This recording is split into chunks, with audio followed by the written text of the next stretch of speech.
মুখ্য নির্বাচন কমিশনার জ্ঞানেশ কুমারের সঙ্গে বৈঠক করে বেরিয়ে একেবারে জ্ঞানেশ কুমারের বিরুদ্ধে অভিযোগ করেছেন অভিষেক বন্দ্যোপাধ্যায়। তিনি বলছেন যে জ্ঞানেশ কুমার আঙুল উঁচিয়ে কথা বলেছেন। আমরা জনপ্রতিনিধি, আমরা মানুষের কাছে উত্তর দিতে দায়বদ্ধ, আপনারা আপনাদের প্রভুদের কাছে উত্তর দিতে বাধ্য। জ্ঞানেশ কুমারের সাহস থাকলে সংবাদ মাধ্যমের মুখোমুখি হন। বাইরে দাঁড়িয়ে আছি, আপনি বাইরে এসে সাংবাদিকদের মুখোমুখি হন। বৈঠকের পরে ঠিক কি বলেছেন অভিষেক বন্দ্যোপাধ্যায় শুনুন। बात करना शुरू की। पहली बात तो जब कोई बोल रहा था वो रोकने टोकने लग गया। He started losing his temper. मेरे तरफ उंगली उठाने लग गया। फिर मैंने बोला you are nominated, I am elected. आपका उंगली नीचे करके बात करिए।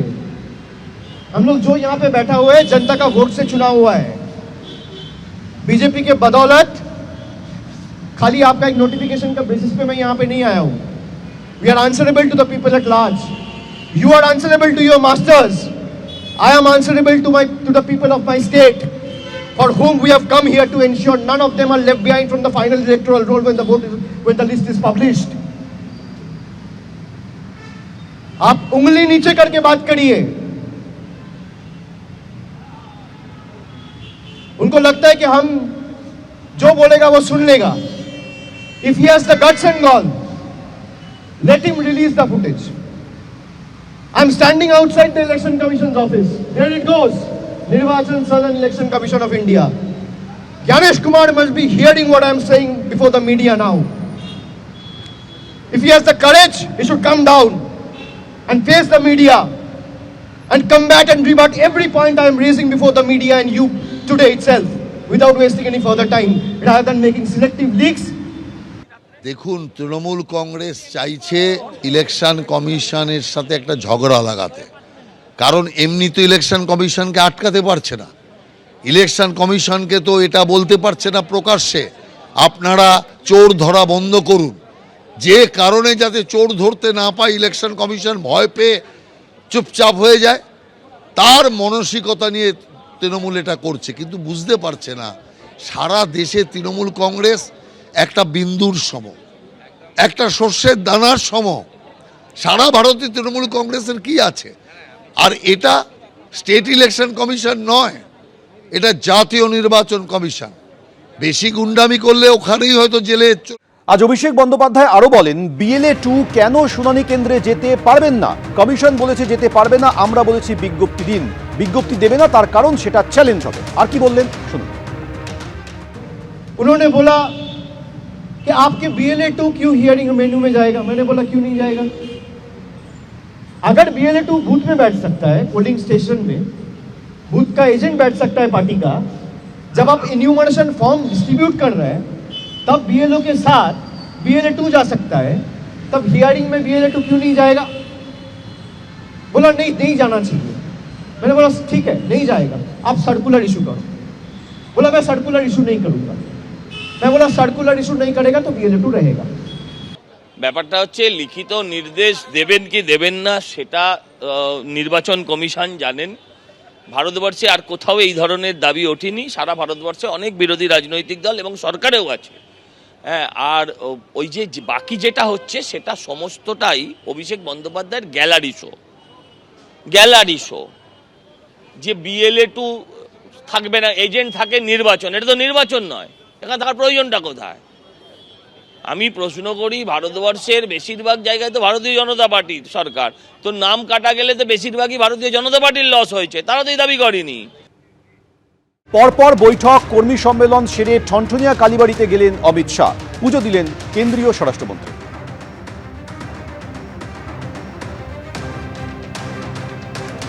আজ সারাদিন ধরে একের পর এক বৈঠক করেছেন কেন্দ্রীয় স্বরাষ্ট্রমন্ত্রী অমিত শাহ। হোম টাস্ক বেঁধে দিয়েছেন, আগামী 2 মাস একেবারে লড়তে হবে বলে দিয়ে গেছেন কেন্দ্রীয় স্বরাষ্ট্রমন্ত্রী। তারপর দিল্লি ফিরে যাওয়ার আগে ঠনঠনিয়া কালীবাড়িতে গেলেন অমিত শাহ।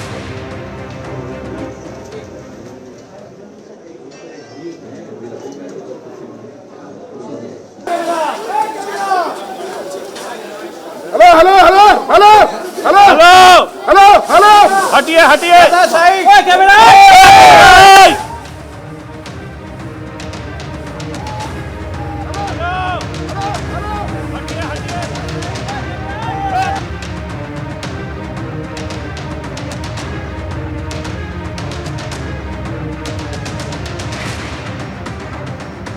আজকে কেন্দ্রীয় স্বরাষ্ট্রমন্ত্রী অমিত শাহ সল্টলেকের একটি হোটেলে একদিকে যেরকম দলের সাংসদ বিধায়কদের সঙ্গে তিনি বৈঠক করেছেন, অন্যদিকে সায়েন্স সিটি অডিটোরিয়ামে কলকাতার বুথ সদস্যদের সঙ্গে আজকে বৈঠক করেছেন এবং সেখান থেকে তিনি এটা স্পষ্ট করে দিয়েছেন যে 26-এ এবার বিজেপির সরকার ক্ষমতায় আসবে। গতকালও তিনি বলেছিলেন যে 2/3 সংখ্যা গরিষ্ঠতা নিয়ে ক্ষমতায় আসবে বিজেপি এবং তার জন্য দলের বিধায়ক থেকে বুথ স্তরের কর্মীদের ঠিক কি কি কাজ করতে হবে একদম হোম টাস্ক রেডি করে দিয়ে গিয়েছেন কেন্দ্রীয় স্বরাষ্ট্রমন্ত্রী।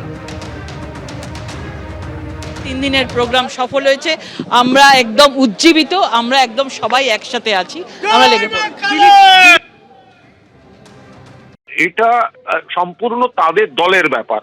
এখন বিজেপির কার কার সঙ্গে কবে কার ঝগড়া হবে আর কার কার সঙ্গে কবে কে বৈঠকে বসবেন সেটা আমাদের আলোচ্য বিষয় নয়। এই বিজেপি বাংলার মানুষকে বকেয়া টাকা দেয় না, বাংলা ভাষাকে অপমান করে, মনীষীদের নামটুকু উচ্চারণ করতে পারে না এবং বাংলা ভাষা বললে অন্য রাজ্যে হ্যারাস করে, পিটিয়ে মেরে ফেলে, বাংলাদেশে পাঠিয়ে দেয়।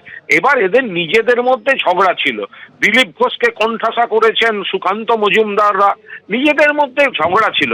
এই ঝগড়া ছিল, এই ঝগড়া আছে, এই ঝগড়া ভবিষ্যতেও থাকবে। এখন কোথাকার কোন মাস্টারমশাই এসে 4টে দুষ্টু ছেলেকে একসঙ্গে বসিয়েছে, তো তার মানে এই নয় যে এরা 4 জন হঠাৎ ভালো হয়ে গেল। কোচবিহার থেকে কাকদ্বীপ, রাজ্যের সব কেন্দ্রে নরেন্দ্র মোদী প্রার্থী। আমি দেখতে পাচ্ছি পশ্চিমবঙ্গে বিজেপির সরকার শপথ নিচ্ছে, তৃণমূলকে হারাতে সবাইকে কাঁধে কাঁধ মিলিয়ে কাজ করতে হবে। সায়েন্স সিটিতে কলকাতার বুথ সদস্যদের বৈঠকে বার্তা দিলেন কেন্দ্রীয় মন্ত্রী সুকান্ত মজুমদার।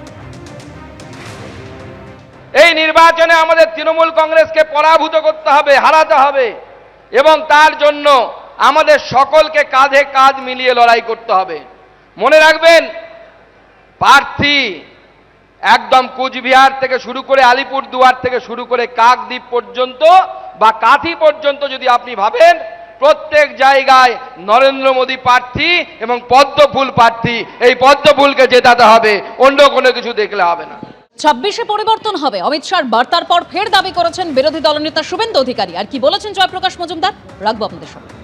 কতটা অমিত শাহের এই বৈঠক, সেই বৈঠকের আগে আপনারা কতটা উজ্জীবিত? সকলে উজ্জীবিত, আমরা জিতবো, 26-এ পরিবর্তন হবে, আসল পরিবর্তন।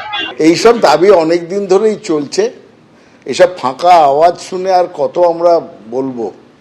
এগুলো ফাঁকা আওয়াজ আর হতাশার বহিঃপ্রকাশ, এটাও বলতে পারেন। কিভাবে বলবেন? কারণ আমরা আসবো, আমরা আসবো, আমরা জিতবো, আমরা জিতবো, আর প্রত্যেকবার হেরে বসে থাকছে। সুতরাং এইসব কথার কোনো গুরুত্ব নেই। পরপর বৈঠক, কর্মী সম্মেলন সেরে ঠনঠনিয়া কালীবাড়িতে গেলেন অমিত শাহ, পুজো দিলেন কেন্দ্রীয় স্বরাষ্ট্রমন্ত্রী।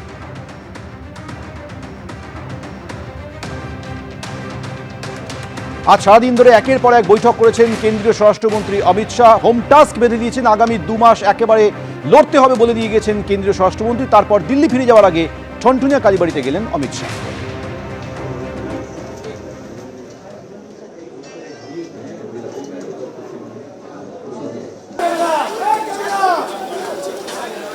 Hello hello hello hello hello hello hello हटिए हटिए, कैमरा